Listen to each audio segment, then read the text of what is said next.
أعوذ بالله من الشيطان الرجيم. واتل عليهم نبأ إبراهيم إذ قال لأبيه وقومه ما تعبدون قالوا نعبد أصناما فنظل لها عاكفين قال هل يسمعونكم إذ تدعون أو ينفعونكم أو يضرون قالوا بل وجدنا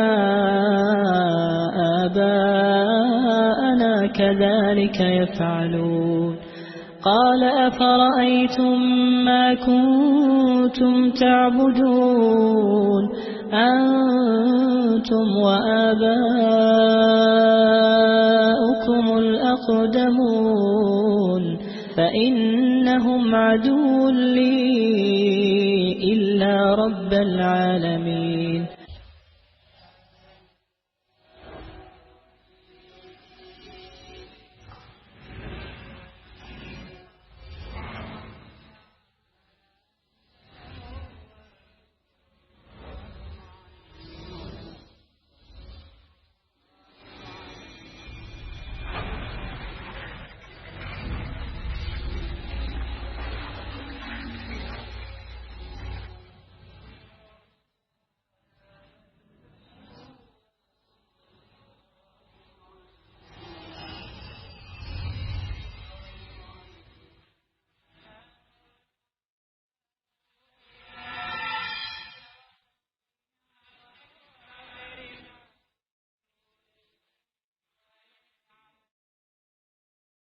ناظرین کرام، السلام علیکم ورحمۃ اللہ وبرکاتہ.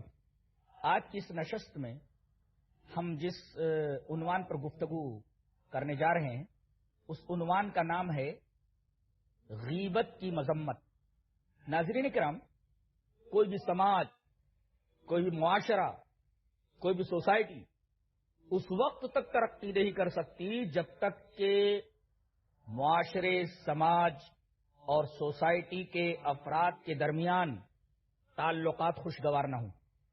اور ان خوشگوار تعلقات کو تباہ کرنے والی ایک چیز ہے جس کو ہم غیبت کہتے ہیں.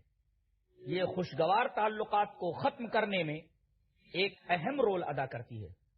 در حقیقت یہ ایک روحانی مرض ہے اور اس کی شناخت اور قباحت کو اللہ تبارک و تعالی نے سورہ حجرات میں بیان فرمایا ایک بڑی ہی عجیب و غریب مثال دے کر کے. آئیے سورہ حجرات کی وہ آیت کریمہ دیکھ لیتے ہیں. یا ایھا الذین آمنوا اجتنبوا کثیرا من الظن ان بعض الظن اثم ولا تجسسوا ولا یغتب بعضکم بعضا ایحب احدکم ان یأکل لحم اخیہ میتا فکرہتموہ. اس آیت کریمہ کا ترجمہ یہ ہے کہ اے ایمان والو، بدگمانی سے پرہیز کرو، بدگمانی سے بچو، اس لیے کہ بعض بدگمانیاں بہت بڑا گناہ ہوتی ہیں. اس کے بعد دوسرا حکم دیا گیا ولا تجسسوا، جاسوسی نہ کرو. ناظرین کرام، عربی میں ایک لفظ استعمال ہوتا ہے تجسس اور ایک لفظ استعمال ہوتا ہے تحسس. یہ تحسس کا لفظ سورہ یوسف کے اندر استعمال کیا گیا ہے اور حضرت یعقوب علیہ السلام کا قول بنا کر کے اسے پیش کیا گیا ہے. تو تحسس کا مطلب کیا ہوتا ہے اور تجسس کا مطلب کیا ہوتا ہے؟ تجسس کا مطلب ہوتا ہے کوئی بری چیز تلاش کرنا اور تحسس کا مطلب ہوتا ہے کوئی اچھی چیز تلاش کرنا.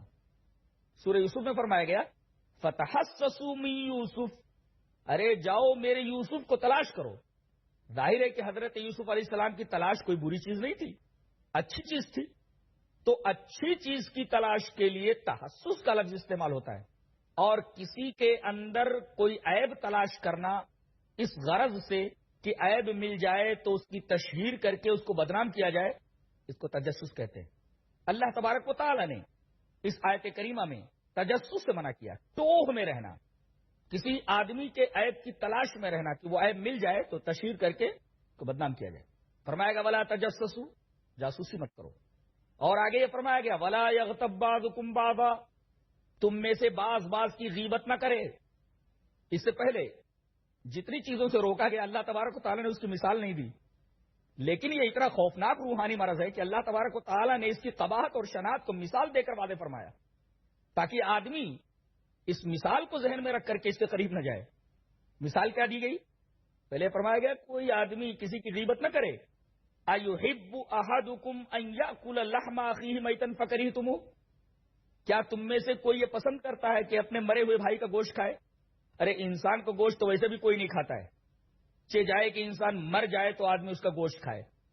اللہ تبارک و تعالی نے غیبت کی شناعت اور قباحت کو اس تمثیل سے واضح فرمایا کہ غیبت کرنا کسی آدمی کی در حقیقت اپنے مرے ہوئے بھائی کے گوشت کھانے کے مرادف ہے.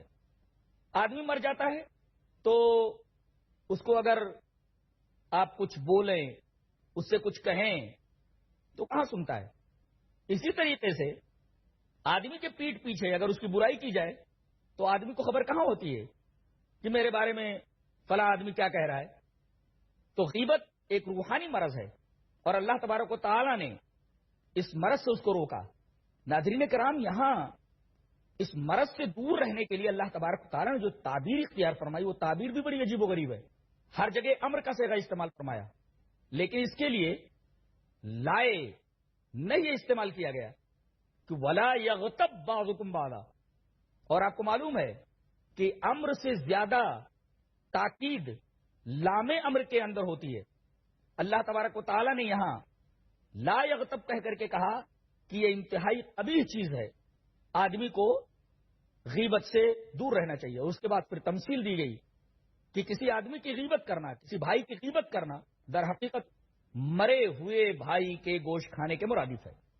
نبی کریم صلی اللہ علیہ وسلم نے ایک حدیث کے اندر جو حضرت ابو برزہ اسلمی رضی اللہ تعالیٰ عنہ سے ہے اور امام ابی داؤد اس حدیث کو کتاب الادب کے اندر لائے ہیں، ارشاد فرمایا ان ابی برزہ الاسلمی رضی اللہ تعالیٰ عنہ قال قال رسول اللہ صلی اللہ علیہ وسلم یا معاشر من آمن بلسانہ ولم يدخل الایمان قلبہ لا تغتابوا المسلمین ولا تتبعوا عوراتهم فإنه من اتبع عوراتهم يتبع الله عورته ومن يتبع عورته يفضحه في بيته رواہ ابو داؤد کی کتاب الادب. حضرت امام ابی داؤد اس حدیث پاک کو ایسے کتاب الادب کے اندر لائے ہیں، راوی حضرت ابو برزہ اسلمی. حضرت ابو برزہ اسلمی فرماتے ہیں کہ رسول اللہ صلی اللہ علیہ وسلم نے ارشاد فرمایا اے ان لوگوں کی جماعت جو اپنی زبان سے ایمان لائی ہے. ناظرین کرام، ایک بات تو یہ معلوم ہوئی کہ ایک ایمان ہوتا ہے دل سے لانا، ایک ایمان لانا دل سے ایمان لانا ہے، اور ایک ایمان لانا ہوتا ہے زبان سے. تو صرف آدمی اگر اپنی زبان سے ایمان لے آئے تو یہ ایمان معتبر نہیں ہوتا. ایمان تو دل سے لایا جاتا ہے. تو یا معاشر من آمن بلسانہ ولم يدخل الایمان قلبہ، اے ان لوگوں کی جماعت جو اپنی زبان سے ایمان لائی ہے اور ایمان ان کے دل میں داخل نہیں ہوا ہے. پتہ یہ چلا کہ ایمان کا محل اور ایمان کا مسکن، ایمان کا مقام انسان کا دل ہے، ایمان وہی رہتا ہے. تو اے وہ لوگوں جو اپنی زبان سے ایمان لائے ہو اور ابھی تمہارے دلوں میں ایمان جاگزی نہیں ہوا ہے، سن لو لا تغتابوا المسلمین، مسلمانوں کی غیبت نہ کرو، ولا تتبعوا عوراتہم، ان کے عیبوں کے پیچھے نہ پڑو کہ ان کے عیبوں کو تلاش کرو اور ان کی تشہیر کر کے ان کو بدنام کرو. کیوں؟ اس لیے کہ اگر تم ایسا کرو گے تو تم کو ایک سزا دی جائے گی. فإنہ من اتبع عوراتہم، جو مسلمانوں کی خرابیوں، مسلمانوں کو عیوب کے پیچھے پڑتا ہے تو اللہ تبارک و تعالی اس کی خرابیوں کے پیچھے پڑ جاتا ہے. اور ظاہر ہے ومن یتبع اللہ عورتہ، اللہ تبارک و تعالی اگر کسی کے عیب کے پیچھے پڑ جائے تو یفضحہ فی بیتہ، باہر تو بدنام ہوتا ہی ہے، اللہ تبارک و تعالی اس کو اس کے گھر میں رسوا کر دیتا ہے. یہ ہے غیبت کرنے والے کی سزا اور غیبت کی قباحت اور شناعت. ناظرین کرام، یہاں رک کر کے غیبت کی تعریف معلوم کر لیتے ہیں کہ نبی نے غیبت کی تعریف کیا کی ہے، غیبت کا کیا مطلب بتایا ہے. آئیے جس حدیث کے اندر نبی کریم صلی اللہ علیہ وسلم نے غیبت کا ڈیفینیشن بتایا ہے، اس کی تعریف کی ہے، آئیے وہ حدیث دیکھ لیتے ہیں. حدیث اس طرح عن ابی ہریرہ رضی اللہ تعالی عنہ ان رسول اللہ صلی اللہ علیہ وسلم قال اتدرون ما الغیبہ قالوا اللہ ورسولہ اعلم قال ذکرک اخاک بما یکرہ قیل افرأیت ان کان فی اخی ما یقول قال ان کان فیہ ما تقول فقد اغتبتہ وَإِن لَّمْ يَكُنْ فِيهِ فَقَدْ بَهَتَّ رواہ مسلم فی کتاب البر والصلۃ والآداب. حضرت امام مسلم رحمۃ اللہ علیہ اس حدیث کو ایسے ہی کتاب البر والصلۃ والآداب کے اندر لائے ہیں. راوی حضرت ابو ہریرہ ہیں. حضرت ابو ہریرہ فرماتے ہیں کہ نبی کریم صلی اللہ علیہ وسلم نے ایک دفعہ صحابہ کرام سے پوچھا کہ یہ بتاؤ کہ غیبت کس کو کہتے ہیں؟ اتدرون مل غیبہ، کیا تم جانتے ہو کہ غیبت کس چیز کا نام ہے؟ غیبت ہے کیا؟ صحابہ کرام رضوان اللہ تعالی علیہم اجمعین نے کہا اللہ و رسولہ اعلم، اللہ اور اس کے رسول زیادہ جانتے ہیں. تو نبی کریم صلی اللہ علیہ وسلم نے ارشاد فرمایا میں تمہیں بتاتا ہوں کہ غیبت کس چیز کا نام ہے. غیبت نام ہے ذکرک اخاک بما یکرہ، کہ اپنے بھائی کا ذکر اس طرح کرنا کہ اگر اس کو معلوم ہو جائے تو ناپسند کرے. اس کو غیبت کہتے ہیں. یعنی اگر کسی آدمی کی کوئی بات نقل کی جا رہی ہے اور اس آدمی کو اس بات کا علم ہو جائے تو اسے برا لگے، اس کو غیبت کہتے ہیں. سوال کرنے والے نے سوال کیا کہ اللہ کے رسول، اگر میرے بھائی کے اندر جس کا ذکر اس کے پیٹھ پیچھے کیا جا رہا ہے وہ خرابی اس کے اندر موجود ہو تو؟ اللہ کے رسول صلی اللہ علیہ وسلم نے ارشاد فرمایا کہ اگر وہ خرابی تیرے بھائی کے اندر موجود ہے اور تو اس کے پیٹھ پیچھے اس کو بیان کرتا ہے تو یہ غیبت ہے، اور اگر ایسی چیز تو اس کے پیٹھ پیچھے بیان کر رہا ہے جو اس کے اندر نہیں ہے تو یہ بہتان ہے. ناظرین کرام، اس حدیث پاک سے ہمیں غیبت کی تعریف بھی معلوم ہوئی اور بہتان کی بھی تعریف معلوم ہوئی. تو آدمی کو چاہیے کہ غیبت سے بھی دور رہے اور بہتان سے بھی دور رہے. چھوٹے سے وقفے کے بعد لوٹیں گے انشاءاللہ.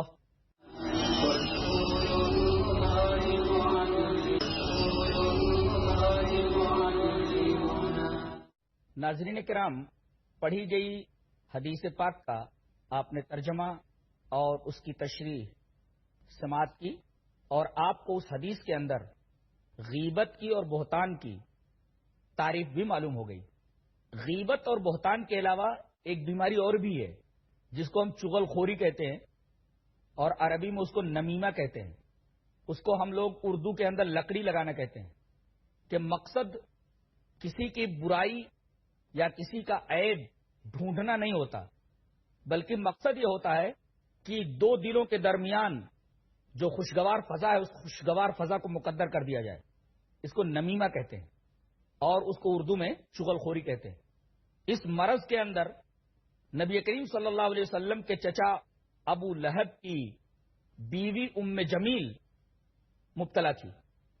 اللہ تبارک و تعالی نے سورہ لہب کے اندر ارشاد فرمایا اعوذ باللہ من الشیطان الرجیم بسم اللہ الرحمن الرحیم تبت یدا ابی لہب وتب ما اغنى عنه ماله وما كسب سيصلى نارا ذات لهب وامرأته حمالة الحطب في جيدها حبل من مسد. ابو لہب کی بیوی یہ لکڑی اٹھانے والی تھی. لکڑی اٹھانے کا دو مطلب ہوتا ہے. ایک تو وہ ایسی لکڑیاں لاتی تھی جس کے اندر کانٹے ہوتے تھے اور نبی کریم صلی اللہ علیہ وسلم جس راستے سے گزرتے تھے اس راستے میں وہ لکڑیاں ڈال دیتی تھی تاکہ نبی کریم صلی اللہ علیہ وسلم کے قدموں میں وہ کانٹے چپ جائیں. ایک مطلب تو یہ ہے. اور ایک مطلب حمالۃ الحطب کا یہ ہے لکڑی لگانا، لکڑی اٹھانے والی، یعنی محاورے میں جس کو ہم لوگ لکڑی لگانا بولتے ہیں وہ کام بھی کرتی تھی، جس کو عربی میں نمیمہ اور اردو میں چغل خوری کہتے ہیں. اللہ کے رسول صلی اللہ علیہ وسلم نے اس مرض سے بھی ہمیں روکا ہے. اور ایک حدیث پاک جو حضرت حذیفہ رضی اللہ تعالیٰ عنہ سے آئی ہے اس طرح وان حذیفہ رضی اللہ تعالیٰ عنہ انہ بلغہ ان رجلا ینم الحدیث فقال حذیفہ سمعت رسول اللہ صلی اللہ علیہ وسلم یقول لا يدخل الجنة نمام رواہ مسلم کی کتاب الایمان. حضرت امام مسلم اس حدیث کو ایسے ہی کتاب الایمان کے اندر لائے ہیں. حضرت حذیفہ فرماتے ہیں کہ مجھے معلوم ہوا کہ ایک آدمی نمیمہ کے مرض میں مبتلا ہے، چغل خور ہے. تو آپ نے یہ فرمایا حضرت حذیفہ رضی اللہ تعالیٰ عنہ نے کہ میں نے جناب محمد الرسول اللہ صلی اللہ علیہ وسلم کو یہ بیان فرماتے سنا ہے کہ لا يدخل الجنت نمام، کہ چغل خور جنت کے اندر نہیں جائے گا. ناظرین کرام، جس طرح غیبت کی وجہ سے لوگوں کے دلوں کے درمیان خلیجیں حائل ہو جاتی ہیں، اسی طریقے سے نمیمہ کے ذریعے بھی، چغل خوری کے ذریعے بھی آپسی تعلقات خراب ہو جاتے ہیں، بہتان سے بھی آپسی تعلقات لوگوں کے خراب ہو جاتے ہیں۔ لہذا اللہ اور اس کے رسول نے بہتان، غیبت، نمیمہ، ان تمام روحانی امراض سے مسلمانوں کو بچنے کا حکم دیا ہے۔ ناظرین کرام، غیبت کی سزا مرنے کے بعد بھی آدمی کو قبر میں ملتی ہے۔ نبی کریم صلی اللہ علیہ وسلم نے ایک حدیث کے اندر اس بات کی وضاحت فرمائی ہے۔ حدیث اس طرح، عن جدہ ابی بکرۃ رضی اللہ تعالی عنہ قال مر النبی صلی اللہ علیہ وسلم بقبرین فقال انہما لیعذبان وما يعذبان في كبير اما احدهما فيعذب في البول واما الاخر فيعذب في الغيبه رواہ ابن ماجہ فی کتاب الطہارۃ وسننھا۔ حضرت امام ابن ماجہ اس حدیث کو ابن ماجہ شریف کتاب الطہارہ وسننھا کے اندر لائے ہیں۔ راوی حضرت ابو بکرہ ہیں، وہ فرماتے ہیں کہ نبی کریم صلی اللہ علیہ وسلم کا گزر ایسی جگہ سے ہوا جہاں دو قبریں تھیں۔ آپ نے فرمایا ان دو قبر والوں کے اوپر اللہ تبارک و تعالیٰ کا عذاب جاری ہے۔ صحابہ کرام نے پوچھا کہ اللہ کے رسول، کیا انہوں نے کوئی بڑا گناہ کیا تھا جس کی وجہ سے ان کے اوپر قبر کا عذاب ہو رہا ہے؟ یہ قبر میں اللہ کے عذاب سے دو چار ہیں؟ نبی کریم صلی اللہ علیہ وسلم نے فرمایا نہیں، کسی بڑے گناہ کی وجہ سے یہ لوگ عذاب قبر میں مبتلا نہیں ہیں، بلکہ ایک آدمی پیشاب کے چھینٹوں سے نہیں بچتا تھا۔